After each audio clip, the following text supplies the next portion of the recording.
Parmenas Radio presenta Línea de Tiempo. Estamos en su programa La Línea del Tiempo. Sintonízanos en parmenasradio.org. Su servidor, el padre José Luis Bautista González. El pasado domingo 15 de este año 2024, en la bellísima lugar de Acatzingo, San Juan Evangelista Acatzingo, el arzobispo de Puebla, don Víctor Sánchez Espinosa, junto con un grupo nutrido de unos 18 o 20 presbíteros, los vicarios, el párroco no pudo asistir porque estaba enfermo, el muy querido padre Rafael Amador Tapia, se celebró una misa en alegría por el festejo de los 100 años de la coronación de la Santísima Virgen María en su advocación de Nuestra Señora de los Dolores.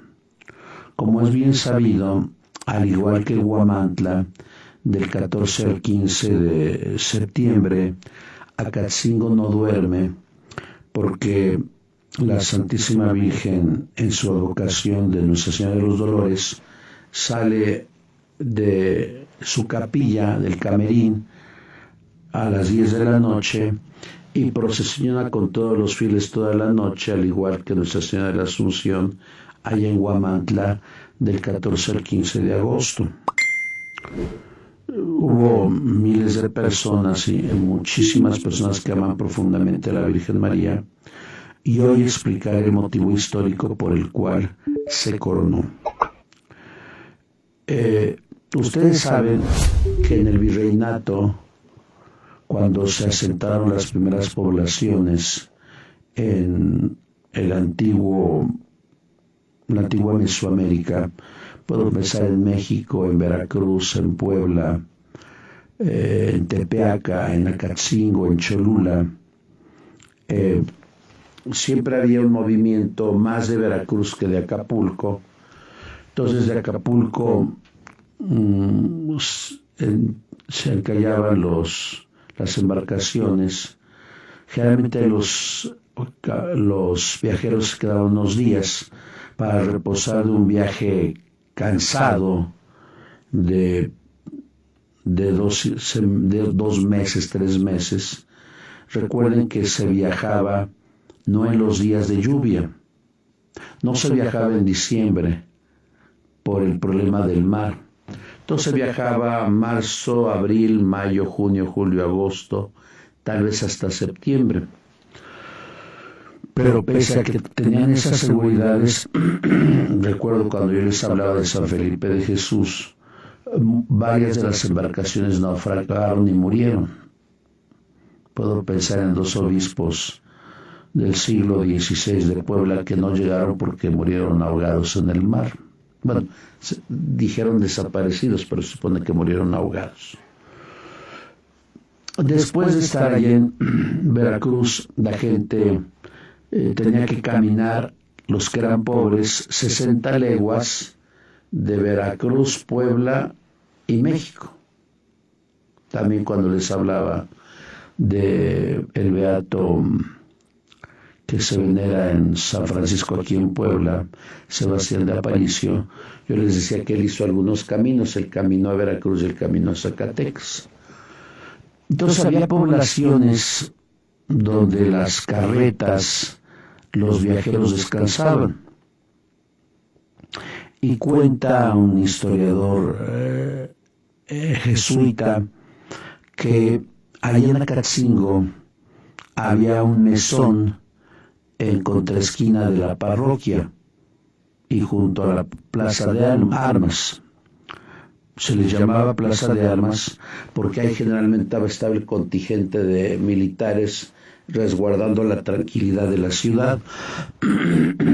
Y se les llamaba mesones a los lugares donde acudía la gente para descansar, tomar sus alimentos, y había pozos para que los caballos bebieran agua.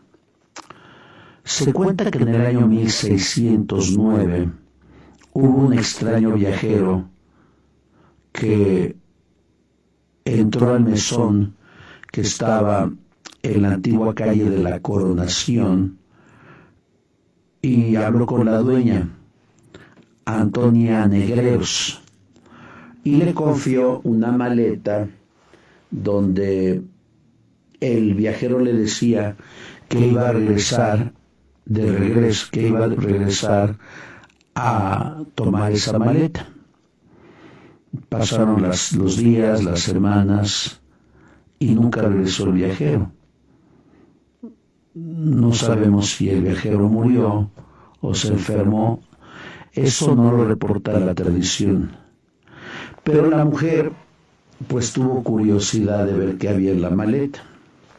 Año 1609. Y descubrió 2 lienzos.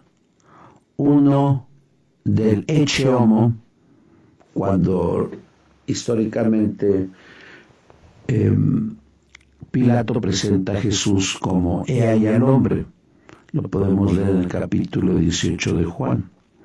Y otra bella pintura de la Virgen María en su educación en Nuestra Señora de los Dolores, ambas de 1 metro de largo por 70 metros de ancho. Le gustó tanto esta pintura que al ver que el extraño viajero no llegaba, se las robó. Bueno, si se las confieron a ella no fue robo, se le confió algo, y las puso a la entrada de su mesón. Lo extraño es que pasando los días, la señora Negreros vio que la imagen de la Virgen sudaba. Ella indudablemente nunca pensó que era sudor, sino que era agua, y todos los días la limpiaba. Y entre más la limpiaba, más sudaba la imagen. Esto llegó a oídos del señor cura, el padre Cesati, y con la autoridad que tenían en aquel tiempo los párrocos, le exigió la pintura a la mujer para que se acabaran los chismes en Acatzingo. La dejó en el templo, pero la señora Negrero se enojó con el señor cura porque era propiedad de ella, o custodia de la propiedad. Y un buen día, la mujer entra a la parroquia a robarse la imagen. Y cuando es descubierta, ella va corriendo, y para que no noten que tenía la pintura, la tiran en una fuente que todavía está hoy presente ahí en Acatzingo, una fuente antigua del siglo XVII. La detienen, ella apenada expresa que la había tirado en la fuente. ¿Y saben cuál sería la sorpresa? Aunque usted no lo crea, esto es para replay, que la pintura no estaba mojada. Hagan de cuenta que estaba la pintura en la fuente, pero que la fuente abrió un paso para que la pintura no se mojara. Hagan de cuenta que como lo que hizo Moisés con el diluvio. Moisés cuando abrió el Mar Rojo. A partir de este momento, en el año 1609, pues toda la gente de Acatzingo, que era una ciudad de españoles también, pues lo que hicieron fueron venerar la imagen, y desde ese año hasta que se construyó el nuevo templo, la nueva parroquia, se le dio un culto especial a la Virgen María en su advocación de Nuestra Señora de los Dolores, hasta llegar al punto del que hablaba hace un momento, de que el Acatzingo no duerme toda la noche y venera la imagen. ¿Cuántos años tendrá este culto? Muchísimos. Yo recuerdo cuando era diácono en el año 1992,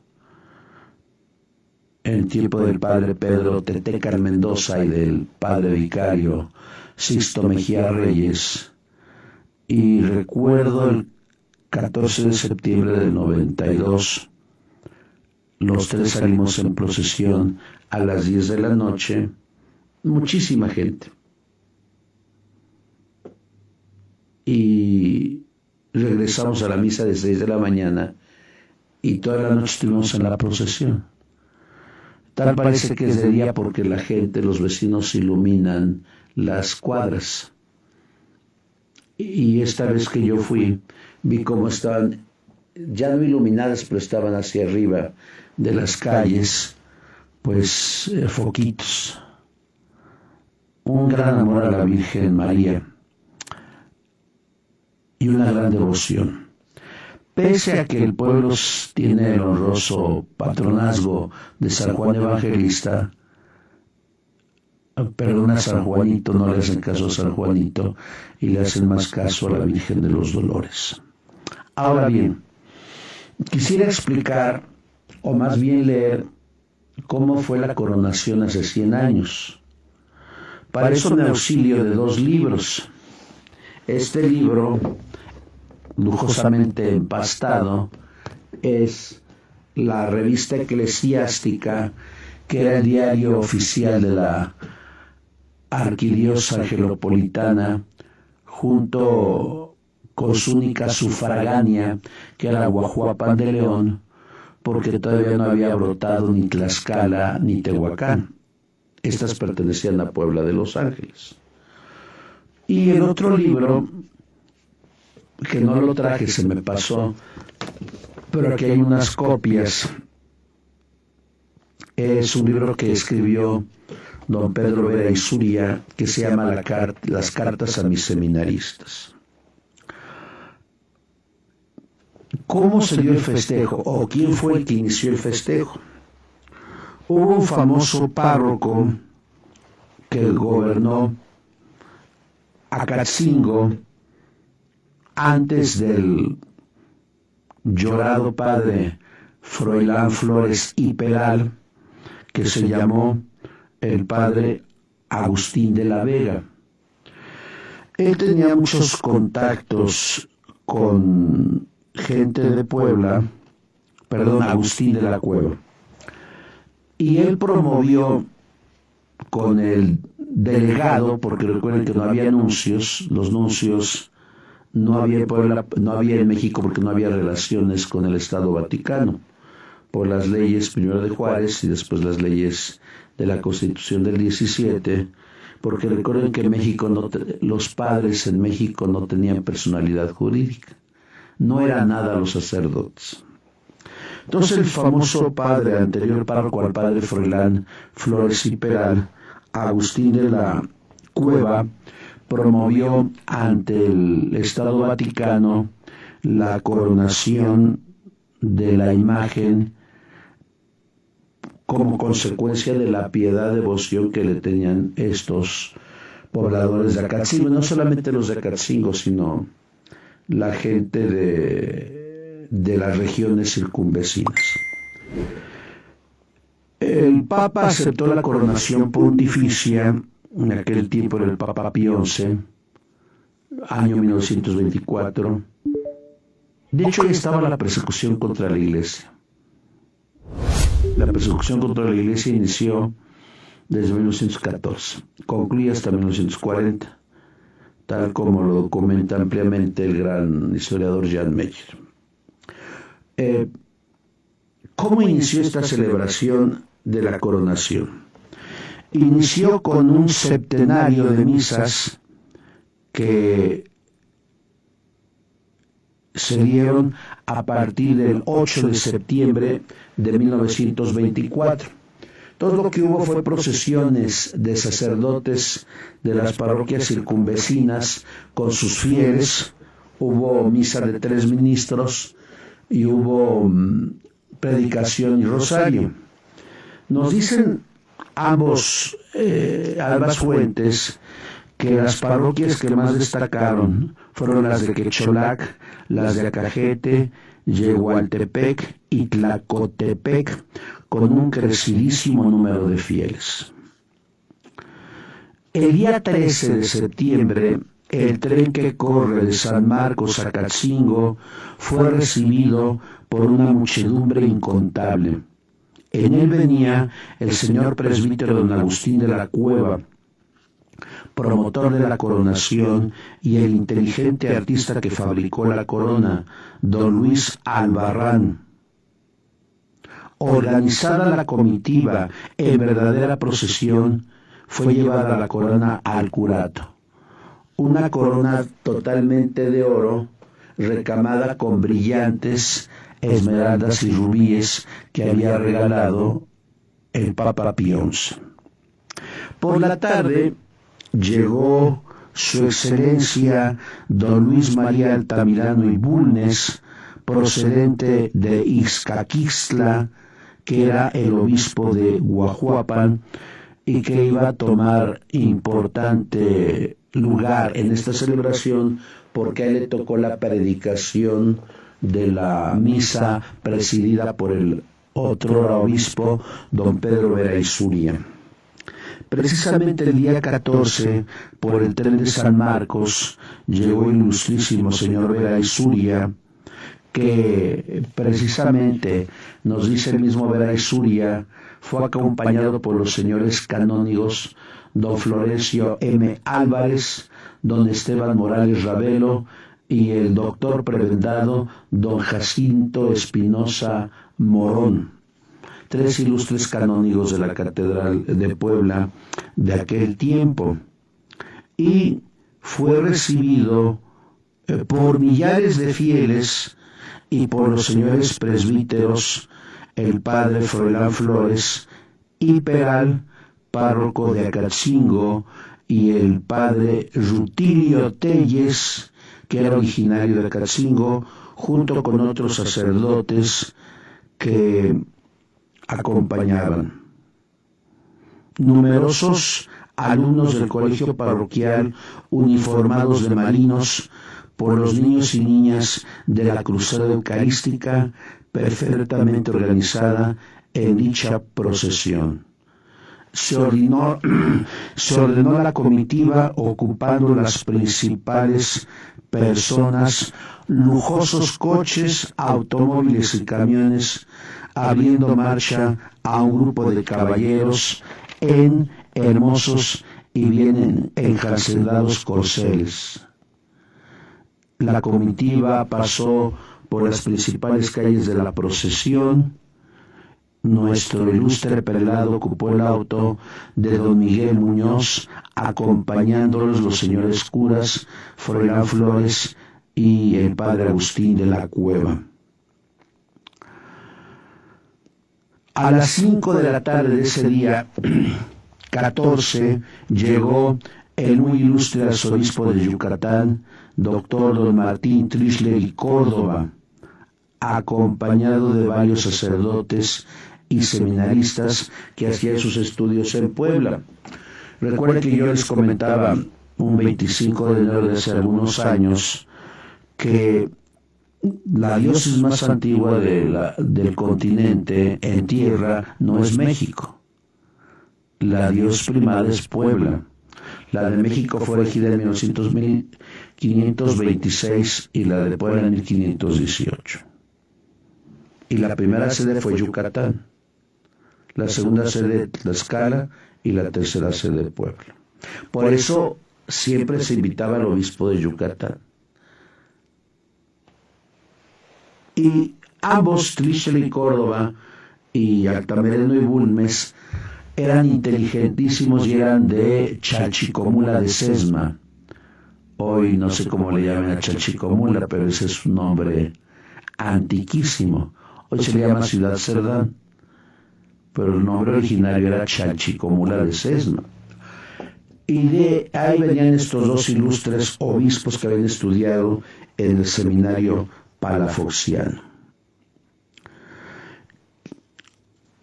Por la tarde del día 14, a las 6 de la tarde, se hizo la solemne traslación de la bendita imagen de su camerín, de su santuario al altar mayor de la parroquia. y a las 8 de la noche se formó alegre y entusiasta manifestación en la que tomó parte todos los pobladores de Acatzingo. El día 15 de septiembre del año 1924 quedó grabado como día de gloria en los fastos de la historia de Acatzingo.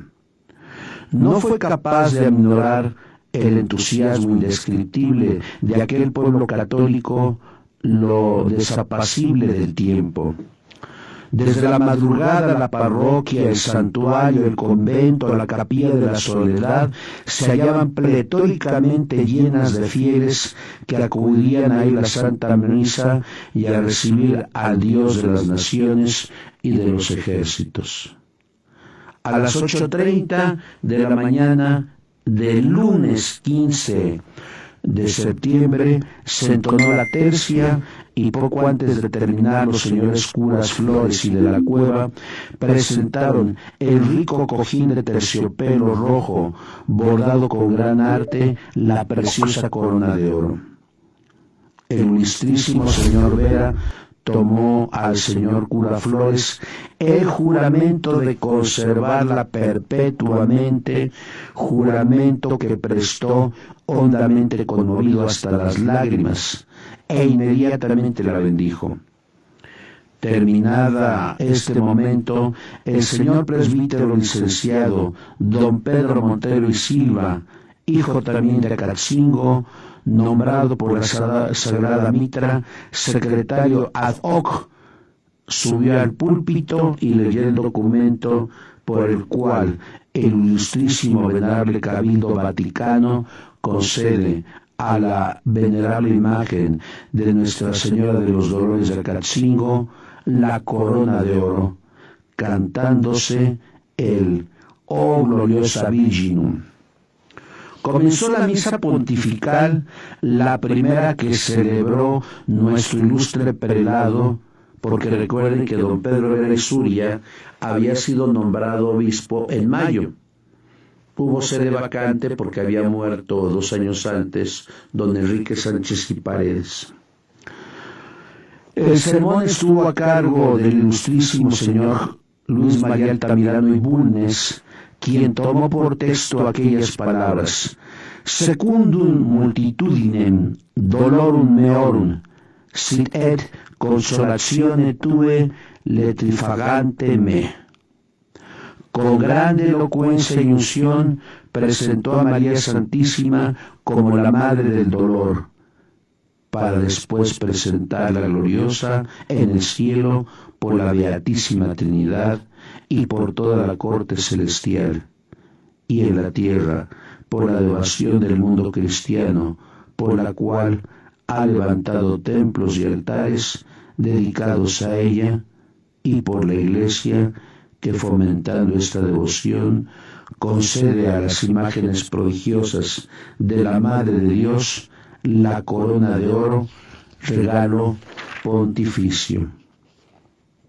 Concluida la misa, el ilustrísimo señor Vera, revestido de capa pluvial y mitra, entonó el famoso himno Regina Celis Latere, alégrate, llena, reina del cielo. Revestidos igualmente los demás prelados. Terminado el himno, nuestro metropolitano, visiblemente conmovido, tomó la corona y fue subiendo la gradería hasta encontrarse frente a frente de la piadosísima imagen. Se detuvo unos instantes acaso el filial coloquio con tan dulce madre, mientras que abajo se oían palabras entrecortadas, sollozos, ahogados. Besó cariñosamente a la Virgen y colocó la corona pronunciando aquellas hermosas palabras: Sicut per manus nostra coronaris interris, sic et a Cristo gloria et honore coronari me reamum in celis. Grandiosos fueron precisamente los aplausos de toda aquella gente que estuvo presente hace cerca de 100 largos años en Acatzingo. Y esto me hace recordar que el arzobispo la coronó también, don Víctor Sánchez Espinosa, nuestro octavo arzobispo angelopolitano, le tiene filial amor y piedad a la bella imagen, porque él también estuvo en Acatzingo hace más de 50 años. Y pasó como le pasó a Vera Isuria.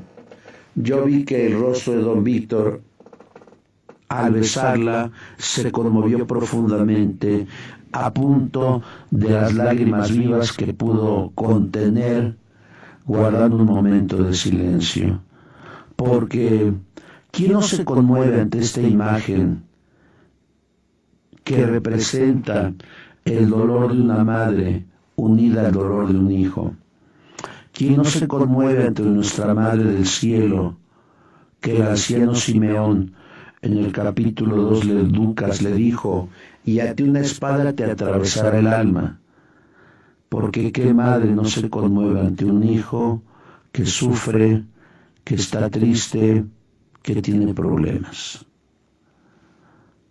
Y precisamente dos de los dolores de María, el primero, cuando José, advertido en sueños, le dice el arcano divino: llévate al niño y a su madre, porque la mano de Herodes quiere matar al niño. Y uno puede hacer referencia a la situación que vivimos en México y en el actual estado de Puebla, como lo he dicho, y eso también va a pasar tristemente a los anales de la historia de Puebla, donde 28 legisladores se convirtieron en modernos Herodes porque han mandado matar no a un niño, a varios niños. Aún no tenemos el reporte de los 5 hospitales donde se practican abortos en Puebla. Aún no tenemos el reporte, pero supongo que ya se están practicando los abortos. Y si contemplamos a María llorosa, es porque sigue llorando a los niños que hoy, los modernos Herodes, que han sido los legisladores, los médicos que practican el aborto y los papás que no quieren a sus hijos. María Santísima en ese momento no lloró por la muerte de su hijo, pero se preocupó. Y segundo, el tercer dolor de María, el niño perdido y hallado en el templo. Estaban en la caravana y no se dieron cuenta que el niño no había subido con ellos. Y los dos, José y María, estuvieron tristes, asustados porque no lo encontraban. Y los vemos en las calles de Jerusalén, en aquellas callejuelas, preguntando aquí, preguntando allá. Y esto me hace recordar otro dolor en México. Las madres buscadoras, que hacen un trabajo que tendría que hacer el gobierno y no lo hace. María y José tuvieron éxito porque encontraron al niño. ¿Cuántas mamás buscadoras hoy se desgastan, viven como muertas, viven tristes, están muertas en vida porque no tendrán un lugar donde llevarle flores a sus hijos? Esos son los dolores actuales de la Virgen María. Y yo creo que en tiempo de Vera Isuria, el obispo quien predicó no hablaba de estos dolores. Yo creo que hablaba de los dolores de una iglesia perseguida. Hoy se pueden hablar de estos dolores porque, imagínense ustedes, en México desaparece una persona cada hora. Escuchaba en días pasados que de enero a junio en el estado de Puebla se cometieron 20,000 hechos delictivos entre asaltos, asesinatos y secuestros. 20,000 en 6 meses. Si ustedes dividen 20,000 hechos delictivos en cada día, Cada día se cometieron en Puebla 120 hechos delictivos en el Estado. Eso no lo quiere María. María quiere un Estado de derecho, un Estado donde se respete la legalidad y, claro, un Estado donde se respete la independencia de los poderes. Pues esto fue lo que se celebró con mucho regocijo. Yo creo que los fieles quedaron llenos de alegría y de júbilo para que en Acatzingo reine la paz, la concordia, la unidad y el amor, y que esto sea reflejo de todo nuestro Estado y de toda la arquidiócesis angelopolitana. Nuestra Señora de los Dolores ruega por nosotros. Muchas gracias.